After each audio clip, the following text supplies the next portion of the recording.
Rumah tangga itu seperti satu perusahaan. Kalau bahasa saya supaya mudah difahami, saya dan istri saya, bapak-bapak di sini sama ibu-ibu istrinya, kita ini seperti seorang pegawai. Saya bahasakan sama istri saya sama kamu pegawai. Masuk di sebuah perusahaan namanya rumah tangga. Pemilik perusahaan ini namanya Allah. Kita masuk ke dalam rumah tangga itu, ikutin peraturan pemilik perusahaan. Disuruh datang jam 7, keluar jam 5 sore, disuruh pakai baju biru hari Senin, pakai baju merah hari Selasa, dan seterusnya. Mana makanan yang boleh disentuh, mana makanan tidak boleh disentuh. Semua itu dijalankan. Kalau kita jalankan, maka pemilik perusahaan akan mempertahankan kita sebagai pegawai. Itu ibarat untuk memahami saja kalau rumah tangga itu seperti itu, teman-teman sekalian. Jadi dia seperti perusahaan. Nah sekarang peraturan-peraturannya ada.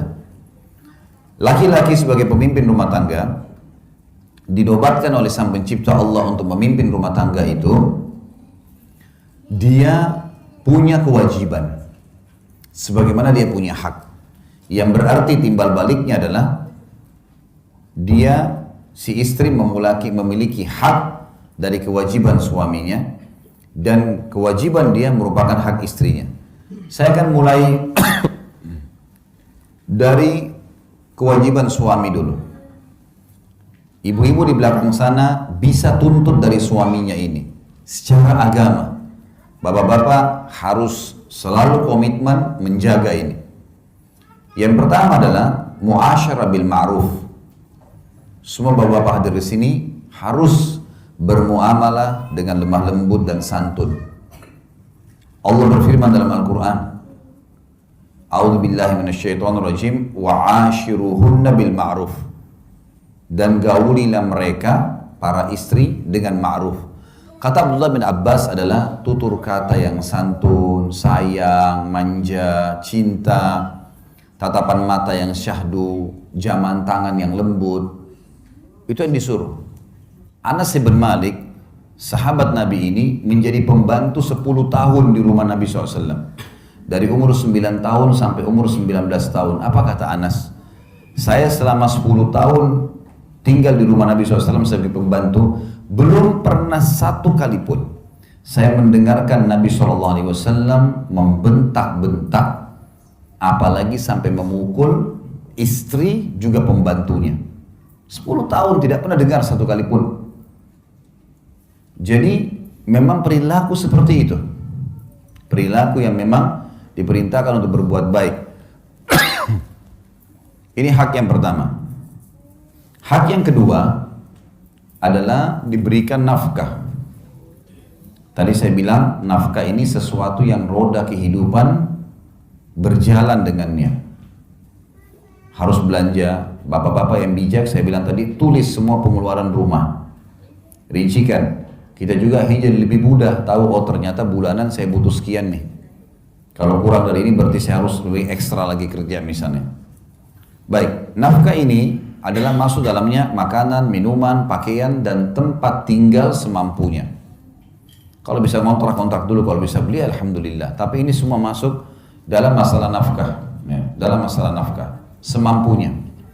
Allah Subhanahu wa taala menyuruh kita melalui lisan Nabi-Nya Muhammad SAW dalam hadis Bukhari, sesungguhnya istri-istri kalian punya hak dari kalian, yaitu kalian belikan makanan, minuman, pakaian, dan tempat tinggal semampu kalian. Memang disuruh kita kasih. Dan nafkah ini saya bilang tadi pahalanya sangat besar. Sangat besar. Ya. Karena mengalahkan tadi pahala sedekah di jihad, pembebasan budak, dan juga fakir miskin. Juga masuk dalam poin yang ketiga, kewajiban suami yang merupakan hak istri adalah pendidikan. Pendidikan. Bagaimana kita bisa mendidik istri, terutama pada hal-hal kewajiban-kewajibannya. Karena belum tentu ayahnya mendidik semuanya. Banyak orang tua yang saya di Indonesia ini, mereka pada saat anaknya menikah, mereka memberikan kursus cepat. Setengah jam, 1 jam sebelum akad nikah yang dia mau pakai untuk modal hidupnya 50 tahun, 60 tahun ke depan. Sini nak, ayahnya dudukin, kamu harus begini. Sudah selesai, ayahnya sudah mumet si anak, tegang mau hadapin akad nikah, datang lagi ibunya, kamu harus begini, begini, begini, begini, begini. Iya kalau cara mereka benar. Akhirnya si anak pada saat akad nikah kaku, tidak bisa nyebutin kalimat akad nikah. Karena bertumpuk semua hal yang 50 tahun ke depan. Ini keliru ini, mestinya harus diperbaikin, tidak boleh begitu. Maka harus ada proses ya, pendidikan. Allah berfirman dalam surah Tahrim ayat 6, A'udzubillahi minasyaitonirrajim, ya ayyuhalladzina amanu qu anfusakum wa ahlikum nara wa quduha an-nas wal hijara. Hai sekalian orang-orang yang beriman, selamatkan diri kalian dan keluarga kalian, istri dan anak dari api neraka yang bahan bakarnya dari manusia dan batu. Al-ayah, lanjutan ayat ada tentunya, tapi saksi bahasan kita adalah disuruh didik anak dan istri. Hak istri yang keempat adalah perlindungan, dilindungi ya. Hati-hati bapak-bapak sekalian, keamanan di rumah adalah tanggung jawab kita. Jangan sampai ada listrik yang rusak, padahal listrik yang rusak dan istri sudah bilang, bang, ya, kakak atau siapa saja dipanggil, ini listrik berbahaya. Nanti kalau saya sama anak-anak pegang kesetrum bisa mati. Oh, udah gampang-gampang nanti aja, tinggal sampai seminggu udah diperbaikin. Istrinya habis ngepel, tangannya basah, nggak sengaja pegang listrik kesetrum. Kalau mati istrinya, dia bertanggung jawab, dia membunuh.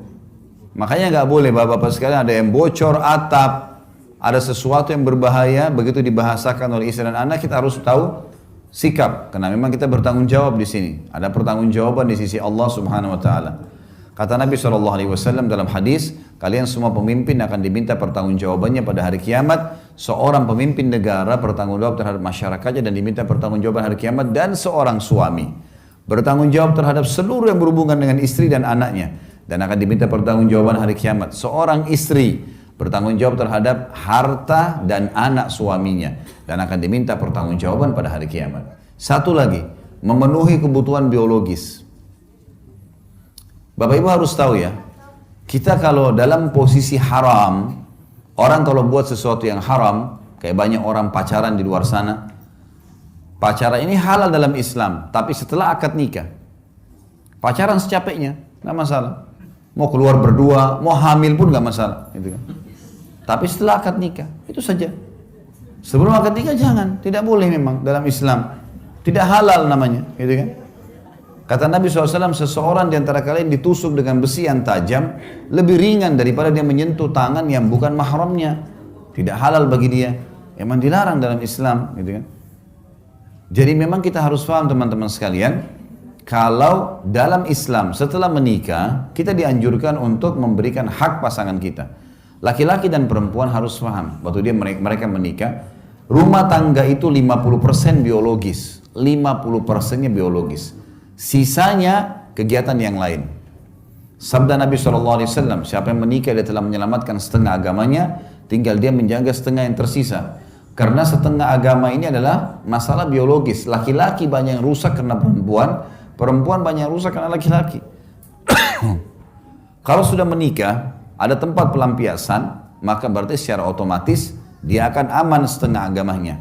Apa kata Nabi SAW? Kalau seseorang di antara kalian melihat yang menggoda dia dari lawan jenisnya di luar rumahnya, maka kembalilah segera ke pasangannya karena dia memiliki apa yang dimiliki oleh orang itu. Maksudnya kemaluannya sama saja. Ada hadis Nabi begini, fi bidi ahadikum sadaqah. Di kemaluan kalian ada pahala besar sekali. Sahabat faham, apa kata para sahabat? Ya Rasulullah, ayati ahaduna ahlahu walahu fihi ajr. Wahai utusan Allah, apakah seseorang di antara kami menggauli istrinya dapat kenikmatan, dia dapat pahala? Kata Nabi SAW, ara'aitum law wada'tumu fil haram alakumul wizr. Tidakkah kalian lihat kalau kalian letakkan kemaluan kalian pada yang haram, zina, kalian dapat dosa besar? Kata para sahabat, bala ya Rasulullah. Iya wahai utusan Allah. Kata Nabi SAW, fakadzalika fil halal. Begitu juga pada yang halal. Artinya, melakukan hubungan biologis suami istri, besar kadar pahalanya, sama dengan orang kalau berzina, dosanya dosa besar.